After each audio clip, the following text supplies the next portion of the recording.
This video is sponsored by DistroKid.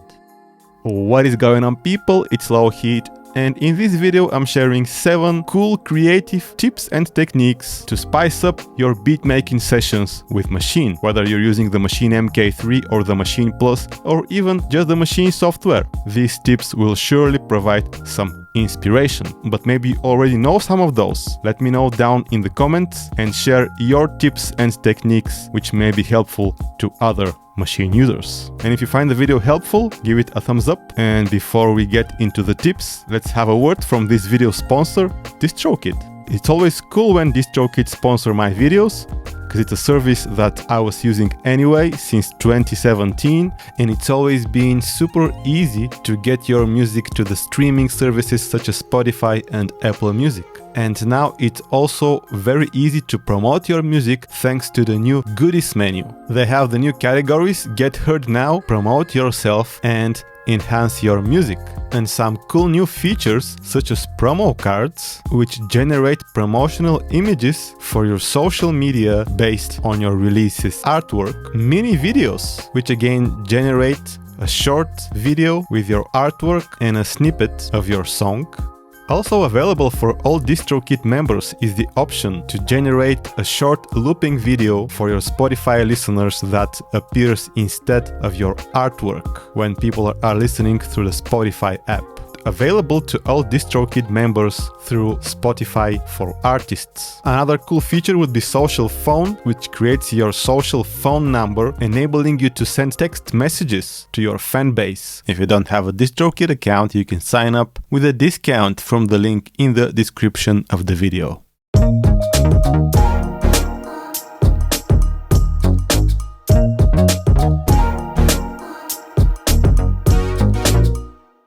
So tip number 1 would be to use the gate feature on the audio loop module. So a cool way to take advantage of this feature is to load a chord loop or a melodic loop in the audio device. So if you have your sample loaded into the sampler, you can go Shift Browse and just select the audio device. So now the same loop is loaded into the audio device and it will play in sync with our project. It's stretched automatically.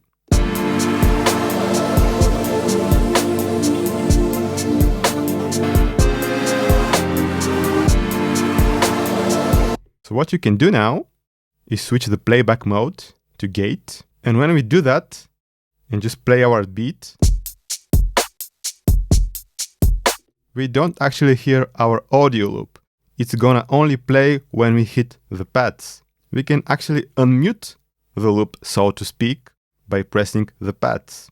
And we can even play the loop up and down while still retaining its timing, using the keyboard mode. So let me switch to events so you can see what it does. So now first I play it and we can't hear it. But if we hit the pads,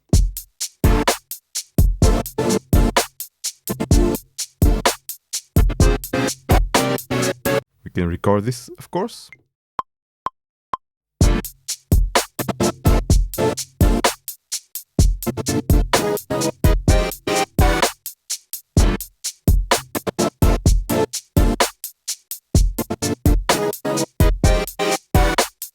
So this probably works best with the audio loop that has longer sustained notes. And by the way, this loop is from my sample pack with chords and melodic loops that you can find down in the description of the video.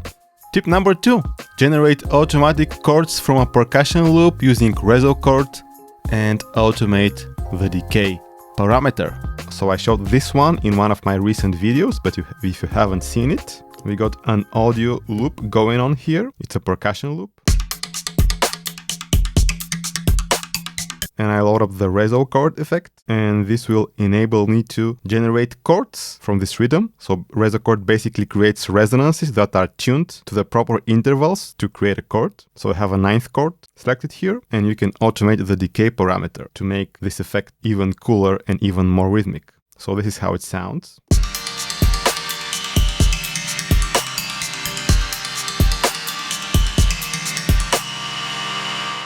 And if you automate the decay,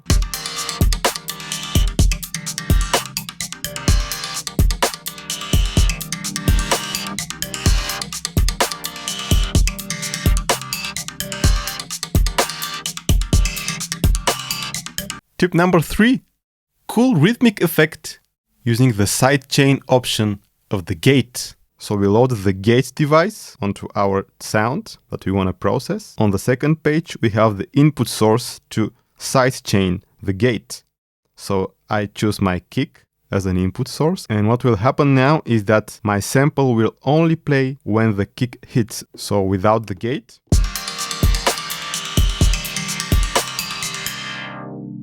and with the gate,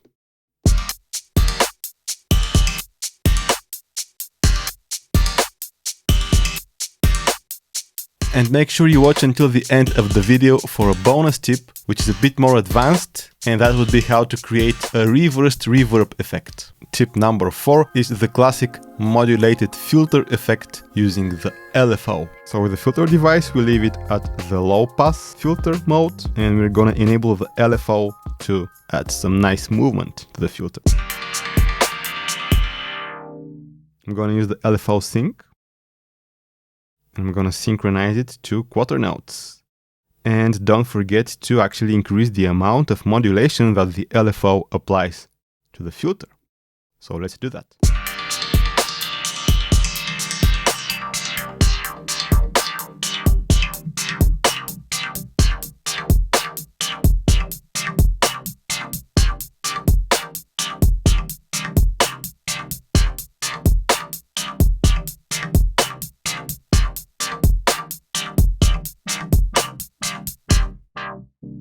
And of course we can play around with the cutoff frequency and with the LFO shape to get the desired result. Tip number 5, let's shake it up with the automatic shaker performer that's built into the drum synth. So have the percussion module loaded from the drum synth, and it has 3 engines. So there's the fractal, there's the kettle for more tonal type of percussion sounds, and we have the shaker. So the shaker has 3 modes: the machine mode, realistic mode, and the performer mode. And this is the one we're going to be looking at here. So the performer mode actually has like a shaker player which plays the shaker for us in perfect sync with our beat. So we just hold the note,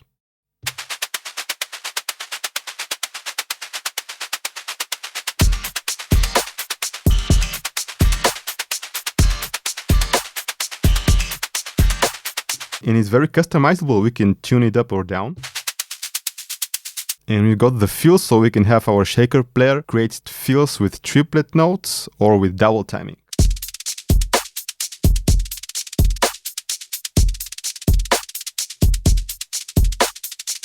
Tip number 6, add harmonic intervals to your instrument by tuning the echoes of the grain delay to specific musical intervals. So with the grain delay, you load it up onto your instrument.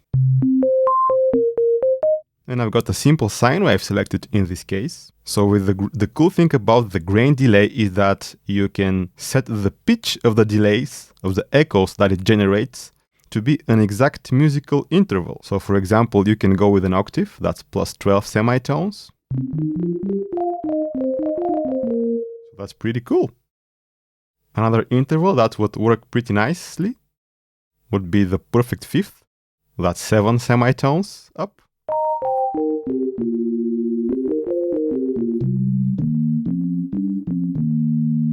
And of course you can experiment with the intervals that work best for you.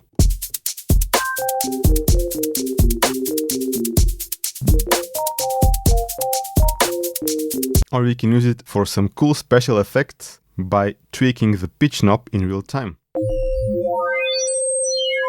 And if we increase the space, this will make it, I don't know, spacier.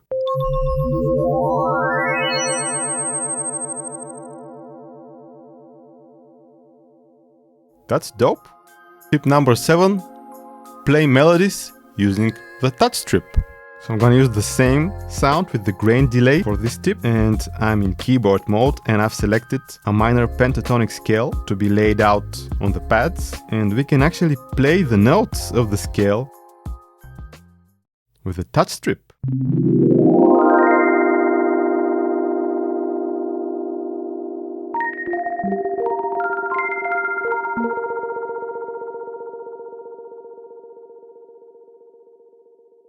You can just swipe your finger on the touch strip.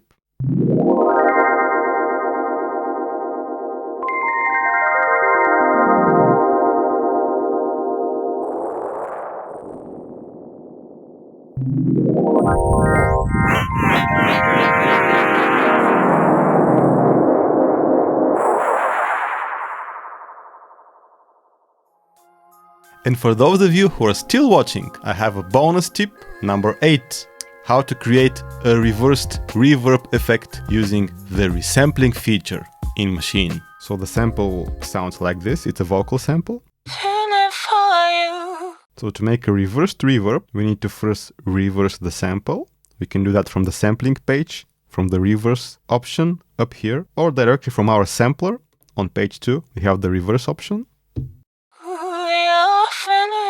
So now that we've reversed the sample, we apply reverb to it. I'm using metaverb for this one, but you can use any reverb that you prefer.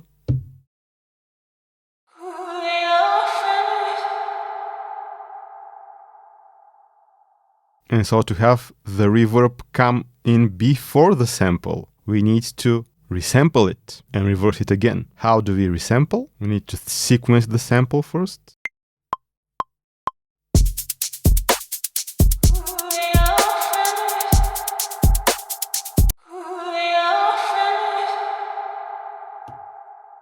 So to resample it, we go to another pad, go to sampling, set the source to internal, and as input, we can set the source to be the actual group that we want to resample. So I'm going to leave it to detect for the recording mode. Just going to play start and press start on the sequencer.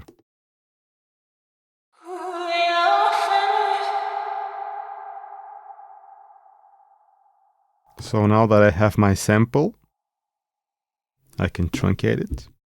And to make the reverb come before the sample, we now reverse the sample again, either from the reverse option here or from the sampler. And so when we play it,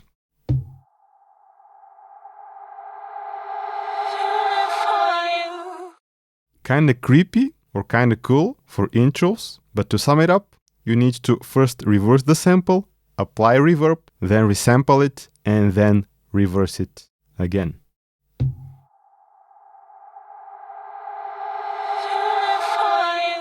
So thank you so much for watching the video, guys. Give it a thumbs up if it was useful and helpful to you. So that's all for now. See you in the next video.